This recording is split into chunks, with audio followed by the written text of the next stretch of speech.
Very good morning to all. This is Tapas IAS. Tapas IAS में आपका स्वागत है। Today is 12th of August 2023 and we are going to discuss the Hindu newspaper. So let start. Yes, so आज का पहला news ये है कि डिलिमिटेशन को लेके कुछ आया है। तो क्या है डिलिमिटेशन को लेके वो देखते हैं, और डिलिमिटेशन कैसे काम करता है वो देखते हैं। असम डिलिमिटेशन को लेके आया कि ईसी ने, इलेक्शन कमीशन ने कुछ फाइनल रिपोर्ट्स जो आए थे डिलिमिटेशन को, उसमें नाम चेंज किया, रीनेम किया है। तो अपने लिए डिलिमिटेशन इंपॉर्टेंट हो जाता है। इसके अंदर की कहानियां समझने की जरूरत है नहीं, तो अपन देखते हैं कि डिलिमिटेशन होता क्या है। तो डिलिमिटेशन का लिटरली मीन्स क्या होता है? कोई ऐसा एक्ट या प्रोसेस ऑफ फिक्सिंग लिमिट होता है। किस चीज का लिमिट फिक्स करना है? जो टेरिटोरियल कॉन्स्टिट्यूंसी होता है, जहां सिर्फ एमएलए और एमपी चुन के आते हैं, उसकी बाउंड्री को फिक्स करना होता है, उसको लिमिट करना होता है। तो ये काम है डिलिमिटेशन का। The job of delimitation is assign to a high power body होती है एक, और सच बॉडी का नाम डिलिमिटेशन कमीशन है या बाउंड्री कमीशन है। इंडिया में ये 4 बार अभी तक हुआ है। 4 टाइम हुआ है। 1952 में हुआ है, 1962 के एक्ट में आया है, 1972 के एक्ट में आया है, और 2002 के एक्ट में आया है। तो आप ये चीजें याद रखें कि 4 बार आया है। ठीक है, उसके बाद देखते हैं क्या है। उसके बाद ये है कि delimitation commission in India is high power body whose order have to force of a law and cannot be called a question of any court. जो ये बना के देंगे वो कोर्ट में भी जो है वो क्वेश्चन नहीं किया जा सकता है। तो ये इनके पास एक्स्ट्रा पावर है, तो अपने को ये ध्यान रखने की जरूरत है। उसके बाद क्या है, these order came into force on date to be president, उसका डेट स्पेसिफाई करता है कि कितने तारीख को कब आएगा ये। तो फोर्स ऑफ डेट जो है प्रेसिडेंट के द्वारा होता है। The copy of order are laid down before the house of people and state legislative assembly. तो ये जो है पार्लियामेंट में और स्टेट लेजिस्लेटिव असेंबली में रखा जाता है, लेकिन उसमें मॉडिफिकेशन नहीं हो सकता है। But no modification are permissible therein by them. तो आपको ये याद रखना है। उसके बाद ये याद रखना है कि डिलिमिटेशन कमीशन को कौन प्रेसिडेंट चूज करता है। फिर आर्टिकल 82 में जो है पार्लियामेंट के पास, और 117 में जो है वो स्टेट लेजिस्लेचर के पास डिलिमिटेशन कमीशन को लेके पावर है। तो आपको इतना डिलिमिटेशन कमीशन के बारे में पढ़ना है। अंडरस्टैंड? ये अपने लिए इंपॉर्टेंट था। तो ये डिलिमिटेशन कमीशन देख लिया अपन ने। G20 को लेके न्यूज में है। अब G20 में जो संस्कृत टर्म यूज किया है ना, वासुदेव कुटुंबकम, जो the world is one family जो हम कहते हैं, जो हमारा हमारा थीम ही यही है। तो ये कहना चाह रहे हैं कि इसको लेके चाइना को ऑब्जेक्शन है, कि ये बोलते हैं कि ये नॉन यूएन लैंग्वेज है। संस्कृत जो है वो नॉन यूएन लैंग्वेज है और आप इसको यूज नहीं कर सकते। तो फिर इंडिया का क्या ओपिनियन है इसके ऊपर? तो इंडिया का ओपिनियन कहने का मतलब ये है कि इंडिया कह रही है कि theme of India G20 presidency in English में जो है one earth one family one future है, वो हम केवल अपनी कल्चरल की वजह से लिख रहे हैं। कल्चर हमारा ऐसा है इसलिए लिख रहे हैं, अदरवाइज तो हम इंग्लिश में ही प्रमोट कर रहे हैं। इंग्लिश जो थीम भी जो है वो one earth one family one future है। तो इसके लेके इंडिया के जो लोग थे, उन्होंने ये जो है इस टाइप की चीजों का खंडन किया है, उसको पूरे तरीके से नकारा है। इवन इसमें ये बोल रहे हैं कि केवल चाइना एक ऐसा है, China is the only country है जो इसने ऑब्जेक्शन लिया है। ओनली कंट्री है जिसने क्या किया है, ऑब्जेक्शन लिया है, जिसने ऑब्जेक्शन लिया है। इवन रसिया वसिया भी नहीं लिया है ऑब्जेक्शन। तो चाइना को क्यों दिक्कत हो रही है? तो ये G20 को लेके, ये लोगों को लेके डिस्प्यूट था। तो आज के पेपर में ये दूसरा पॉइंट इंपॉर्टेंट है जो हमको पढ़ना था। और हम कोशिश करेंगे कि हर चीज को मैप के बेस पे विजुअलाइज करके देखें, ताकि हमको अंडरस्टैंडिंग करने की जो है वो एक टाइप से इनहेंस हो। जब हम कोई चीज ऑडियो और विजुअल दोनों के फॉर्म में देखते हैं, तो डेफिनेटली जो होता है हमारी जो याद रखने की जो पावर होती है वो उससे इंक्रीज होती है। तो हम देखेंगे श्रीलंका चाइना को लेकर रिलेशन में एक न्यूज में था कि चाइना के जो मिलिट्री शिप्स थे, चाइना के मिलिट्री शिप से वो कोलंबो के पोर्ट पे फॉर्मल विजिट के लिए वहां पे पहुंचा था। तो इस पे इंडिया को ऑब्जेक्शन है कि आप जो मिलिट्री का शिप है वो इस तरीके, क्योंकि आप इस तरीके के नियरेस्ट इंडिया, आपको पता है श्रीलंका और इंडिया का रिलेशन कितना अभी इस बीचों में अभी थोड़ा सा स्ट्रांग हुआ है, क्योंकि हमने अभी उनको, अभी इकोनॉमिक क्राइसिस से श्रीलंका गुजर रहा था, इकोनॉमिक क्राइसिस से गुजर रहा था, तो उसमें हमने उन 75 करोड़ का उनको ग्रांट दिया है। फिर जापान के साथ मिलके, इंडिया और जापान मिलके जो है वो वहां के जो अलग अलग सेक्टर है उसमें काम करने की कोशिश कर रहे हैं। तो ये सब है मिलके। तो इंडिया और श्रीलंका का रिलेशन है वो धीरे धीरे स्ट्रांग हो रहा था। इसी बीच क्या हुआ, कोलंबो पोर्ट में जो है वो चाइनीज का एक मिलिट्री शिप उतरता है। तो ये अपने को कोलंबो पोर्ट किस साइड है आपको श्रीलंका का, आपको वो देखना है। तो उसके लिए और फिर इससे पहले भी ऐसा नहीं है कि इन्होंने इनके मिलिट्री शिप्स इधर आते नहीं रहे हैं। आपको सबको पता होगा कि 2022 के समय का बात है, जब 2022 में जो हेमन-टोटा करके उनका जो पोर्ट है, वहां पे भी इंडिया और यूएसए ने बहुत ऑब्जेक्शन लिया था कि नहीं नहीं, आप यहाँ पे नहीं, आप मिलिट्री को नहीं दे सकते हैं स्पेस उनको, चाइना के मिलिट्री को। लेकिन वो उन्होंने दिया था। तो इस चीज को देखना है इंटरनेशनल रिलेशन में किस तरीके से डील किया जा सकता है, और इंडिया ने उस पर ऑब्जेक्शन लिया है। लेकिन ये कह रहे हैं कि इनके डिफेंस मिनिस्टर कह रहे हैं कि नहीं नहीं, ऐसा इंडिया की तरफ से कोई ऑब्जेक्शन आया नहीं है, हमारा और इंडिया का रिलेशन तो हम दोनों एक ही पेज पे है। तो इस टाइप का कुछ न्यूज छापे थे द हिंदू वाले ने, तो मैंने इसको भी लेके आपको समझाने की कोशिश किया है। तो और भी जो पोर्ट्स हैं वो भी देख लीजिएगा। तो गाले पोर्ट है, वेस्टर्न साइड में है। ईस्टर्न साइड में जो है वो माइनर पोर्ट है, ओलूविल करके है। एक मेजर पोर्ट जो है वो ट्रिनकोमली करके है, जहां पे इंडिया कुछ अच्छा इन्वेस्ट कर भी रहा है। तो आप इसको पोर्ट्स को देख लीजिएगा। यस, तो नेक्स्ट न्यूज है इकोवॉस को लेके। आप सबको पता होगा कि नाइजर की जो कंडीशंस है, नाइजर्स में जो इलेक्टेड गवर्नमेंट है उनको हटा दिया गया है, और वहां पे नाइजर कूप जो है, वो नाइजर के मिलिट्री जो है वो अपना शासन दिखा रहा है, वो रूल करने की कोशिश कर रहा है और कर रहा है लगातार। तो इकोवॉस ने उसको लेके एक अल्टीमेटम दिया था कि आप इतने दिन के अंदर में आप रीस्टैब्लिश कर दो, रिस्टोर कर दो उनको, जो इलेक्टेड गवर्नमेंट है, प्रेसिडेंट है, उनको, अदरवाइज हम लोग जो है वो उस पर एक्शन लेंगे। तो अब ये इकोवॉस अपने लिए इंपॉर्टेंट हो गया। तो ये है क्या, तो वो देखेंगे। और ये करेंगे तो करेंगे कैसे इकोवॉस? तो इकोवॉस में 15 मेंबर होते हैं, और एक टाइप का कल्चरली, और वो एक टाइप का अलायंस है इनका, जो जो ऐसे सिचुएशन इकोनॉमी को लेके और इस सब कुछ चीजों में काम करते हैं। तो उसमें कौन कौन सी कंट्री हैं आप देख लो। ये 15 के 15 कंट्री हमने यहाँ पे आपके लिए लगा दिया है। उसमें नाइजर भी है। इंपॉर्टेंट ये है कि उसमें नाइजर भी है। तो ये बाकी जो जैसे नाइजीरिया हो गया, और जो और भी कंट्रियां, बेनिन हो गया, और एक दो तीन कंट्रियां हैं, उनके जो आर्मी है वो वहां पे अब जाने वाले हैं। ठीक है, रीएस्टैब्लिश करने के लिए, रिस्टोर करने के लिए, नाइजर के प्रेसिडेंट जो इलेक्टेड प्रेसिडेंट थे उनको वहां पे वापस लाने के लिए। तो लेकिन ये जाएंगे तो जाएंगे कैसे, ये इसके ऊपर डिस्कशन हो रहा है। तो इकोवॉस bloc to keep troops ready for Niger. तो नाइजर के लिए जाने के लिए रेडी हैं, लेकिन but it is unclear when and और where the force will be deploy. कहां और कब कैसे जाएंगे, which country would contribute to it, और कौन सी कंट्री इसमें कंट्रीब्यूट करने वाली है। तो एक दो कंट्री का नाम तो मैंने आपको बता दिया कि नाइजर जो है वो कंट्रीब्यूट करने वाली है, उनकी आर्मी जाने वाली। और केवल बात ये है नहीं, बात ऑलरेडी मैंने आपको ये डिस्कस किया है कि यूएस और फ्रांस, इन दोनों के ट्रूप्स ऑलरेडी अवेलेबल है वहां पे, जो कि एक्सट्रीमिस्ट से लड़ रहे थे। वहां वहां के एक्सट्रीमिस्ट जो थे, या फिर आईएस करके थे, वो उनसे लड़ रहे थे। तो उनके ट्रूप्स भी हैं वहां पे। तो आप उनको जाके वहां पे, क्या ये दोनों मिलके कॉपरेट करके, दोनों अलायंस बना के, क्या ये नाइजर कूप्स को कुछ इस टाइप का सबक सिखाने वाले हैं कि आप जो है वो डेमोक्रेसी या फिर इलेक्टेड गवर्नमेंट से चुने हुए गवर्नमेंट को इस तरीके से नहीं बंदी बना सकते हैं। लेकिन एक स्टेप आगे जाके इन्होंने ये जो नाइजर कूप्स वाले हैं वहां पे मिलिट्री जो है वो तो ये लिख रहे हैं कि अगर आप इस तरीके की आप आर्मी भेजोगे, अगर ऐसे अलायंस के आर्मी उधर आएंगे, तो मैं उनके प्रेसिडेंट, मैं मेरे मेरे पास जो प्रेसिडेंट है, मैं उनको मार दूंगा। ठीक है, तो किलिंग थ्रेट्स है एक टाइप का। क्या है एक टाइप का? किलिंग थ्रेट्स है, कि अगर आप इस टाइप के अलायंस को, अगर आर्मी को भेजते हो, इकोवॉस को कहा है उन्होंने, और लिखा है ये यूएस के एम्बेसी को लिखा है। तो आप इसको ध्यान रखें कि ये प्रेसिडेंट की, अभी अभी एक इक्वाडोर की जो इलेक्टेड नॉमिनेटेड प्रेसिडेंट है, उनके अभी अभी असनेशन हुए हैं। तो क्या ये दूसरा रीजन होने वाला है कि जिसमें चुने हुए गवर्नमेंट में जो भी प्रेसिडेंट थे उनको मार दिया जाएगा?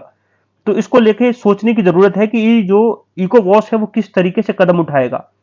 क्योंकि इसके इस तरीके के कदम जो किसी की प्रेसिडेंट की जान की हत्या ले सके, तो उसको लिए उनको पूरा एक टाइप का ढांचा तैयार, स्ट्रक्चरली फंडामेंटली वो एक स्ट्रॉन्ग करना पड़ेगा कि इन विच वे एंड हाउ, कि आप अपने आर्मी को वहां पे, ट्रूप को वहां भेजोगे। तो क्या वहां पे जो ऑलरेडी ट्रूप हैं वो इस तरीके के काम नहीं कर सकते हैं क्या? तो वो देखने की जरूरत है। और फ्रांस और यूएसए को भी देखने हैं कि किस तरीके से वहां की स्थिति को पीस एस्टैब्लिश किया जाए। तो खैर, फ्रांस के अपने उसमें आपको पता है कि वहां पे अपना उनका एक वेस्टेड इंटरेस्ट है, और साथ में यूएस का भी है। वो उसके ऊपर हमने नाइजर कूपर के ऊपर वीडियो बना रखा है, तो आप उसमें देखें। एक और न्यूज में था, माउई की न्यूज के। तो माउई वाइल्ड फायर जो हुआ है ना, वो आपको एक टाइप का ब्रूस फायर इनिशियली था, मतलब एक जंगल में एक छोटी सी आग थी और धीरे धीरे जाके बड़ा हो गया, और इतनी बड़ा हो गया कि कम से कम 69 से 70 लोगों की डेथ हो गई। तो वो हमारे लिए इंपॉर्टेंट हो गया। तो हमने आपके लिए एक मैप में ये यहाँ पे ला दिया है कि यहाँ पे हवाई आइलैंड के आसपास में कहीं पे ये है, और ये यूएसए से 3200 किलोमीटर दूर है। तो ये यूएसए से दूर है, तो यूएसए का एक आइलैंड टाइप का है। तो आप उसको देख लें, उसके आसपास के जो आइलैंड है वो भी देख लीजिए, जैसे हुनुलुलु करके एक आइलैंड है, तो आप उसको देख लें। और लहानिया, ये भी है इनके यहाँ। तो ये सब आइलैंड आप देख लें। और आपको हवाई आइलैंड के बारे में पता ही है, क्या बताने की जरूरत है कि 130 उसमें जो वॉल्केनिक आइलैंड है वो उस टाइप से बने हुए हैं, वहां से निकले हुए हैं। तो वो सब देख लीजिएगा आप, कम से कम आइलैंड याद रखिए कि ऐसा आइलैंड अगर ऐसा आए तो कहाँ पे होगा। तो ये पैसिफिक में है, तो आप देख लीजिएगा कि पैसिफिक पैसिफिक ओशन के अंदर है। तो ये आपको पता होना चाहिए कि कहाँ पे है। पता चला आप अटलांटिक लगा है, तो उसके लिए मैप में मैंने आपको ये बता दिया है। तो एक छोटा सा आप समझ सकते हैं, एक छोटा सा आग जाके कितना वाइल्ड वाइल्ड फायर टाइप का बन गया। तो आप मोई हवाई आइलैंड आप ऐसे याद रखिए। नेक्स्ट देखते हैं। अब सेंटर ने क्या किया है कि ब्रिटिश एरा का जो क्रिमिनल लॉ था, आप सबको पता था कि जो हम जो गवर्न होते थे वो आईपीसी से और सीआरपीसी से और एविडेंस एक्ट से। ओके, तो ये तीन एक्ट थे जो क्रिमिनल जुरिस्प्रूडेंस को स्ट्रॉन्ग करता था। क्रिमिनल जुरिस्प्रूडेंस को स्ट्रॉन्ग करता था। अब ये हुआ क्या कि इसमें ये ब्रिटिश एरा का कानून था, कॉलोनियल माइंडसेट से। जब हम आजाद नहीं थे, हमारे ऊपर वो उनकी एक शासन था जिस जो उसको उस टाइप से हमें ट्रीट करते थे, हमें गुलाम की तरह ट्रीट करते थे। तो उसके लिए उसके बेस पे बनाया गया एक एक्ट था, एक कानून था आईपीसी, जिसमें हमें हमें हम गलती करते थे तो हमें दंड देने की एक थी तरीका था कि दंड आपको कौन से ऑफेंस पे कितनी सजा है। सीआरपीसी के अंदर में पुलिस किस तरीके से काम करेगी वो था, और एविडेंस के अंदर में आपको सबको पता है कि साक्ष्य किस तरीके से इकट्ठा करना होता है, एविडेंस किस तरीके से इकट्ठा करना होता है, कौन सा एविडेंस जो है एडमिसेबल होता है, कौन सा नहीं होता है, उस सब टाइप की चीजें लिखी थी। तो उसको देखते हुए सेंट्रल गवर्नमेंट ने जो था वो ब्रिटिश एरा का जो कानून था उसको चेंज किया है, और उसको अलग तरीके का तीन अलग कानून के रूप में, न्याय में तीन अलग टाइप के कानून के रूप में उसको एस्टेब्लिश करने की कोशिश किया है। उसके लिए उन्होंने ड्राफ्ट तैयार किया और लोकसभा में उसको रखा है। अब ये जो है वो अभी स्टैंडिंग कमेटी को गया है, तो हम देखेंगे। तो आईपीसी जो था, आईपीसी 180 जो था, उसको रिप्लेस करके क्या बनाया गया है, भारतीय न्याय संहिता। तो आईपीसी को चेंज किया गया इसमें। सीआरपीसी का जो चेंज किया है उसको भारतीय नागरिक सुरक्षा संहिता, तो बीएनएसएस, तो आप उसको याद रखें। इंडियन एविडेंस एक्ट को उन्होंने रिप्लेस करके किया है भारतीय साक्ष्य। साक्ष्य मतलब अभी बताया, एविडेंस को साक्ष्य बोलते हैं हिंदी में, तो भारतीय साक्ष्य। तो ये करके अब इसमें क्या हुआ है कि गवर्नमेंट ने कुछ चीजों को चेंजेस किया, वो धीरे धीरे जैसे आएगा, अपने लिए इतना इंपॉर्टेंट नहीं है। सेडिशन है जैसे, तो सेडिशन को लेकर बहुत ज्यादा न्यूज में था, तो सेडिशन को उन्होंने रिपील किया है। उसमें जो है सेक्शन 150 में सॉवरेनिटी और endangering sovereignty, unity, integrity of India को लेकर डिस्कस किया है कि अगर कोई भी इंसान अगर इंडिया की सॉवरेनिटी और यूनिटी और इंटीग्रिटी को अगर डैमेज पहुंचाएगा, इंडेंजर करेगा, तो उसको लेके वो सजा हो जाएगी जो उसमें प्रावधान दिया गया होगा। लेकिन सेडिशन वर्ड को हटा दिया गया है। ऐसे कुछ नए वर्ड लेके आए आए गए हैं, जैसे मॉब लिंचिंग। तो मॉब लिंचिंग को लेके सुप्रीम कोर्ट ने भी कहा था कि बहुत हार्श रूप अपनाया था कि आपको मॉब लिंचिंग जैसे कानून को लेके आना चाहिए। तो मॉब लिंचिंग को लेके उन्होंने लेके उसमें आईपीसी में लेके उनको आए हैं। तो धीरे धीरे अपने को पता चलेगा कि कौन कौन से चीजों को लेके वो आए हैं, कौन से चीजों को, उतना डिटेल में जाने की जरूरत नहीं है। बस आपको ये समझने की जरूरत है कि क्रिमिनल जुरिस्प्रूडेंस जो सीआरपीसी, आईपीसी और इंडियन एविडेंस एक्ट था, उसका नाम भी चेंज किया गया है, और उसमें बहुत सारे सेक्शन जो है वो रिपील्ड किए गए हैं, बहुत सारे सेक्शन ऐड किए गए हैं। तो आप नाम याद रखिएगा कि भारतीय न्याय संहिता, भारतीय नागरिक सुरक्षा संहिता और भारतीय साक्ष्य। तो ये तीन चीजें अमेंड करने की ओर हम बढ़ रहे हैं। अब इसमें ये जब हुआ तो साथ में एक ऑब्जेक्शन आ गया। एक ऑब्जेक्शन क्या आ गया कि तमिलनाडु के सीएम जो स्टालिन है वो कहें कि मुझे हिंदी नाम से दिक्कत है। अब डेफिनेटली वहां पे तमिल चलता है तो आपको हिंदी नाम से दिक्कत होगा, तो एक लिंग्विस्टिक इंपेरियलिज्म को दिखाता है। ठीक है, कि आप हिंदी जो भाषी वाले लोग हैं उनको प्रमोट कर रहे हो, एंटी हिंदी एजिटेशन होने के चांसेस बढ़ जाते हैं ऐसे चीजों में। तो अब इसको लेकर देखेंगे कि होम मिनिस्टर किस तरीके से इनको जवाब देते हैं। लेकिन इनका कंसर्न जायज है कि वो ये कहना चाह रहे हैं कि इसका नाम पहले इंग्लिश में था तो हम लोग तो प्रॉपर यूज कर लेते थे, अब ये हिंदी है, हमारे ऊपर हिंदी थोपा जा रहा है। तो देखते हैं किस टाइप का रिप्लाई आता है। सो अब ये हुआ कैसे था, तो आप सबको पता होगा कि ये जो साहब हैं, ये डॉक्टर रणवीर सिंह जो थे वो वाइस चांसलर थे किसके, वाइस चेयरपर्सन थे किसके, national law university of Delhi के, एनएलयू के थे। वो इनके हेड में थे, ये हेड किया था कमेटी, 2020 में ये कमेटी बनी थी और ये बोला था कि क्रिमिनल जूरिस्प्रूडेंस को, आईपीसी को, सीआरपीसी को चेंज करने की जरूरत है। तो 2020 में सरकार ने कमेटी बनाई थी, तो आप रणवीर सिंह कमेटी याद रखिएगा, ठीक है, इजीली याद हो जाएगा रणवीर सिंह आप सबको, ठीक है। तो आप इसको याद रखेंगे कि इन्होंने रिपोर्ट सबमिट की, फिर रिपोर्ट आने के बाद लॉ कमीशन की भी रिपोर्ट्स आई, उसके बाद सरकार ने उसमें जो भी अमेंड करना था वो अमेंड किया है।